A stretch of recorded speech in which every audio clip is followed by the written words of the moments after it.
the most prominent defector from Russia in this entire war has been found dead in Spain. Why would Putin choose now to go after its most public enemy?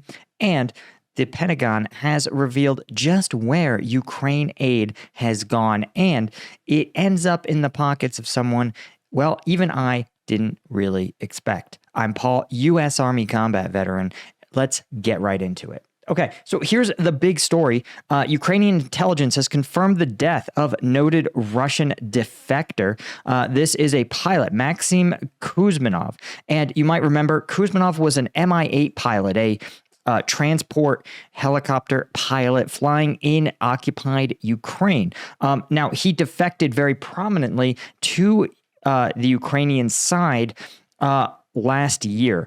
And what he did was actually stole the Mi-8 helicopter because Ukraine had promised a $500,000 reward for anyone who turned in a functioning rotary wing aircraft. So Kuzminov, of course, took the Ukrainians up on their offer. And in order for the Ukrainians to not just get an Mi-8, which is an airframe they already had, but to demonstrate the treatment of defectors, they actually were very public with Kuzminov. They told his story where he worked with Ukrainian intelligence to get his family out first.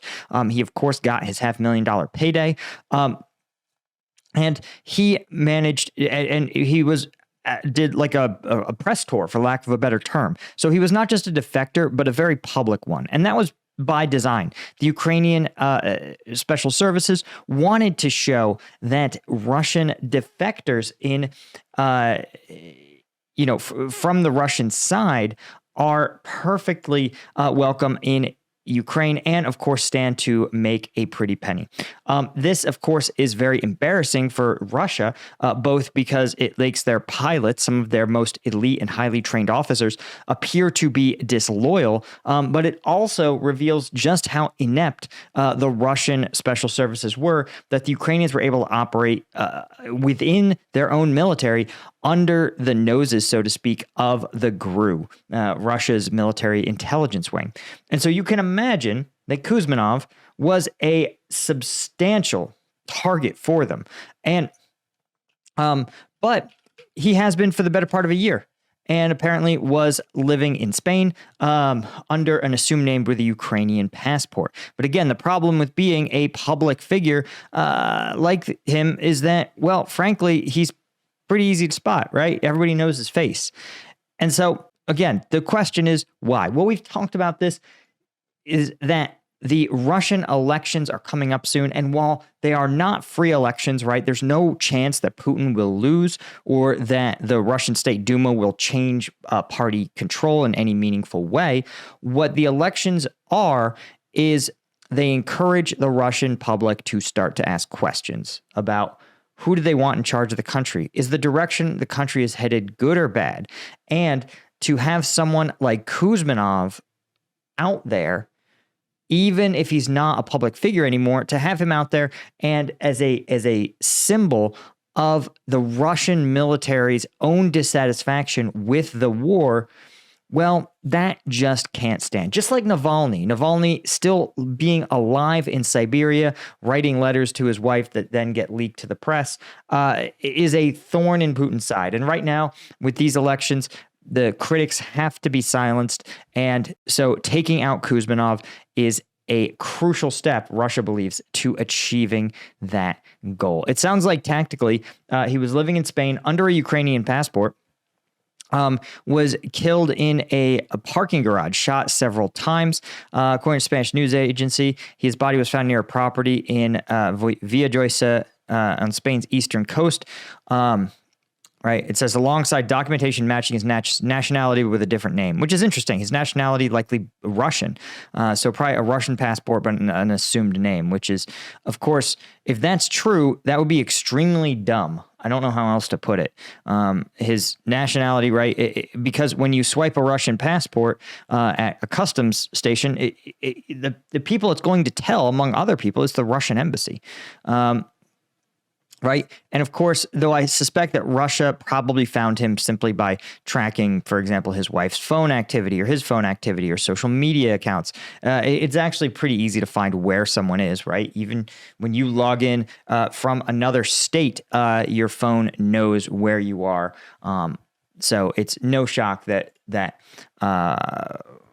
Russia was able to find him, I suspect. Of course, he was shot multiple times. A burned out car used by the attackers found near the scene of the crime, and the attackers, of course, almost certainly likely vanished. So all the hallmarks of Russian special services or an affiliated group, and a sign, of course, that Putin is cracking down, right? He's thrown an absolutely eye-popping amount of troops into Avdiivka, taking massive casualties, taken out political critics, defectors who have sought asylum in the West. Putin just doesn't care at this point. He wants the Russian public to believe that he is contributing towards a victory in Ukraine, and that involves both achieving battlefield victories like Avdiivka, and of course silencing anyone who would call him out on the fact that his victories aren't really contributing to Russian interests or national security at all. Now, here's where things get even more interesting. I know I usually try to keep it to one topic a video, but there's two topics for today that are just too relevant to ignore. And this is interesting because it comes to us from actually the Pentagon. Now, the Pentagon has released an infographic. And if you've ever served in the military, you know that the Pentagon has the design sense of like a juvenile pig, okay? This is the ugliest infographic I've ever seen. Look at it. Just look at it, right? Instead of being a sleek infographic that clearly communicates, look at it. It's word salad. Different fonts, different sizes, bold, italic, just absolute chaos. A whole bunch, too much information on every page. But we're going to break it down because it actually contains some really relevant stuff about the Ukraine aid that's been provided up until this time and where exactly most of that money has gone. So it's divided. Again, if this feels unreadable to you, yeah, well, I know, but let's see if we can zoom it in a little bit. And if you are, there we go. Okay, let's see. Is this better? This is somewhat more readable. Okay, so it says, what have we given U.S. commitments? This is, of course, the layman's term for what have we given Ukraine so far? 2,155 rounds, 2,000 Stingers, 10,000 Javelins, 31 Abrams, 200 Bradleys, 200 Strikers, one Patriot battery. That's surprising. I really thought we gave them more. NA SAMs, HIMARS, and howitzers, right? So, but look, of course, the Pentagon can't just summarize the information. You have to add a 400-word caveat of commitments. Also include a wide range of other vehicles, unmanned aerial systems, small arms, communication equipment, protective gear, and other supplies and services. The United States continues to work with its allies and partners to provide Ukraine with additional capacities to defend itself. Like, no shit. Just give us the big ticket items and move on, right? Because the goal of this infographic, and the reason this was all like declassified, is because the Pentagon is trying to demonstrate to the public that we are not providing like money. We're not giving Ukraine like blank checks or stacks of cash, that this cash is actually benefiting the United States. And not just through enhancing our national security. And here's what they mean, right? So the contracting actions come in two categories. I've talked about this. USAI means we are literally buying it and we're going to hand it over to the Ukrainians. Replacement obligations says, hey, these are things where we gave them our old stuff and we are going to get the new cars. We're giving away our 2008 Corolla and we are going to get in turn a brand new, well, not a Tesla, I can tell you that, but brand spanking new versions with all the bells and whistles. In a lot of cases, right, these '08 Corollas, we were trying to sell them anyway. A lot of times they were mothballed in storage. They were sort of the backups of the backups, or maybe they were slated to go to reserve units or National Guard units. They a lot of times they are systems that haven't been updated or upgraded with the latest stuff, and they don't even talk necessarily to the other systems. So in a lot of cases, again, this was an '08 Corolla that we were already like cleaning up and taking pictures of. This was already getting listed. And so now we're going to be like, hey, let's just, maybe we said, we're going to replace it next year. We'll put it up for sale next year. We'll buy a new one. And we said, hey, you know what? Let's give it to Ukrainians now, and we'll buy a new one this year. So again, most of the funds have gone towards doing that, right? Of course, God bless the Pentagon. See reverse for detailed breakdown. Guys, it's you just have to scroll. See reverse. They don't even, the generals don't even realize most people are watching this on their computer. Sorry, I know I'm like both complimenting the US on the structure of this deal and absolutely roasting them for their inability to communicate information to the public. Again, what is obligated, committed, remaining, appropriated? Okay, so if you don't, one, it doesn't really matter. Obligated is the money we set aside for it. Committed means the contracts we've signed. What's left is what's left in our stack of cash and the total amount that Congress told us we could spend doing each. So Congress told us, hey, you can spend $8 billion on appropriated stuff, $18 billion on gifts, on goodie bags, and you can spend another $8 billion on replacing the cars that you've given them, essentially. So you can see both remaining $0. Everything has been appropriated. But here's what they also, God, stop with the caveats, man. Don't let your lawyers review it or tell your lawyers, hey, this isn't a contract. It doesn't need to have all this, right? Now, what they also point out is called industrial base expansion. What does that mean? Here's the thing. Logistics works like any other military, okay? When you have a logistics, the US has said, hey, listen, we'll be the factory, the industrial base to fund this entire war on the Ukrainian side. Not the whole thing, but 80% of it.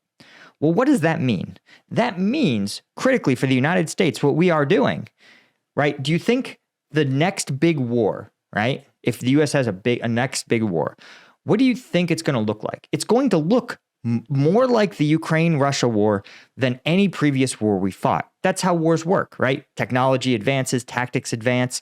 And so if your goal is to be able to supply the war of the future, well, that's what we're doing. We are retooling our factories, our companies, our suppliers in order to tailor ourselves to the war of the future. Look at it. We're building rocket motors for rocket artillery. We're buying missiles and munitions, strategic critical materials for high-end avionics like drones, right? We're buying tons of 155 shells. We didn't think, like, throughout the entire global war on terror, we barely fired 155s, right?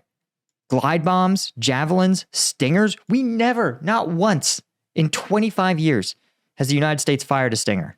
And now we're like looking around, we're like, oh, shoot, we need stingers for the next war. Stingers are a game changer. So also, I hate it's denoted in billions and then millions. The fucking Pentagon, right?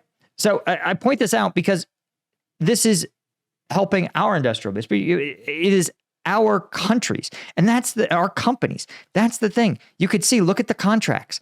These contracts are being given to a lot of times smaller companies like AeroVironment, and various suppliers usually means that there's 15, 20 companies that have these big contracts. And, in a government spending is best done in a slow economy, not in a really rapid one like this one. An economy you're trying to get to expand, not cool. But trust me, if, anybody here like not grateful to have a job, But you could see it's also providing major Fortune 500 companies. All of them are, the military industrial complex with a lot of money. And don't get it twisted. I'm not here being like, oh, it's great to give fucking Lockheed Martin more money. Like, they're Lockheed Martin, right? They're not great guys. But, right? And you can see here's the replacement contract. Same thing. Bunch of replacements. Raytheon, Lockheed Martin. But here's the takeaway. First off, if you're invested in the U.S. stock market. Maybe your retirement accounts probably are. Maybe your personal investment account. I'm just going to point out that these are Fortune 100 companies in the United States. They're some of the largest.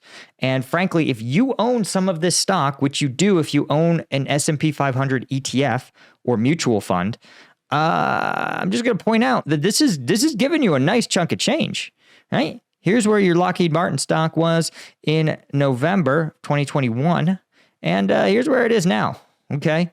You could see, here's another example. Here's Northrop Grumman. Same thing, 2021, not looking good. COVID lows. Now, looking great, okay? General Dynamics, same thing, 2021, looking bad. Now, never been better, right? You can see, exceeding Wall Street expectations. Raytheon, same story. A little different, actually. Raytheon was doing great. COVID lows, has kind of recovered. So I say this because, again, some of this money is going back into presumably your pocket. My pocket, right? My retirement's in the S&P 500. These do fine. I know. Is this like a good strategy? Should the whole country be run this way? No. But if you have this idea in your head, and the Republicans love to shill this, that this money is going into some shady Ukrainian guy's line in his pockets, right? That's not really what's happening, okay? U.S. companies, Ukraine is getting coupons. They're not even, and they say, this coupon is redeemable at one store, at Raytheon, for one thing, a free Javelin, right?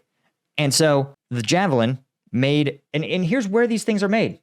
This is the best, this is the closest thing to a good infographic the Pentagon has produced. This is where these things are made. $1 billion of this money has gone into Texas, $2 billion into New Mexico, right? Almost $1.5 billion into California, $1.5 billion into Pennsylvania, almost $1 billion into Missouri, guys, right? $1 billion into old Alabama, right? You see the scale. And again, this is the replacement, offsetting, making brand new gear for the U.S. military, for our military. It's being made in all these states, all these places. Where do you live, right? All these dudes, all this money just going right back into the states. And of course, here is the same chart for the direct purchases, right? You can see another $500 million into Texas, nearly $1 billion into Arkansas. I think that's Arkansas. $500 million into Pennsylvania. God bless, man. We had some good senators getting all those government contracts in old Pennsylvania. But you see the point here that a lot of this money just gets put back into the U.S. economy. And the weird thing, you're like, but isn't the U.S. going to tax that profit when it's paid out to employees? Yeah, and it's going to tax capital gains. So you see how it only kind of leaves the country, right? The dollars don't leave the country. The weapons leave the country, but they go and they kill a Russian, and then we make another one. And don't get me wrong, this isn't me endorsing spend whatever you want monetary policy. But what I'm saying is, when you sit there and you go, oh, we should spend that money at home. Guys, the Pentagon's out here trying to tell us the money is spent at home, and it goes into the pockets of everyday working Americans, and it goes into the pockets of American investors, right? Goes into Americans' retirement accounts. Lockheed Martin pays a dividend, by the way. If you want your tax money back, guys, I'm trying to see. So yeah, here we go. If you want to get your money back, just buy some General Dynamics. I'm not a financial advisor. They'll give you 2% back just for owning their stock, right? Which is a pretty good deal, actually. I think that's like $2. It's like what, $5 a year, right? For every share. Northrop Grumman's dividend, 1.6%, right? Lockheed Martin dividend, 3%, guys. So they'll give you your money back if you buy their stock. They'll pay it back. Anyway, stuff to think about. And if you want to have more good things to think about, guys, I've revamped my newsletter, The Strategic Sitrep. That's right. I've brought in some of my DC insider friends who work for elite think tanks, corporate intelligence. I'm even trying to get a couple guys who may have been on the at very high levels of government I can't even fully disclose. But I'm trying to bring them on as writers so that you guys can get the stories around the world that the mainstream news just doesn't want to cover, because they're not interesting, but they're so important, right? Like, did you guys know the Azerbaijani president basically fraudulently just won another election? Dude just basically installed himself as a dictator. Didn't even know.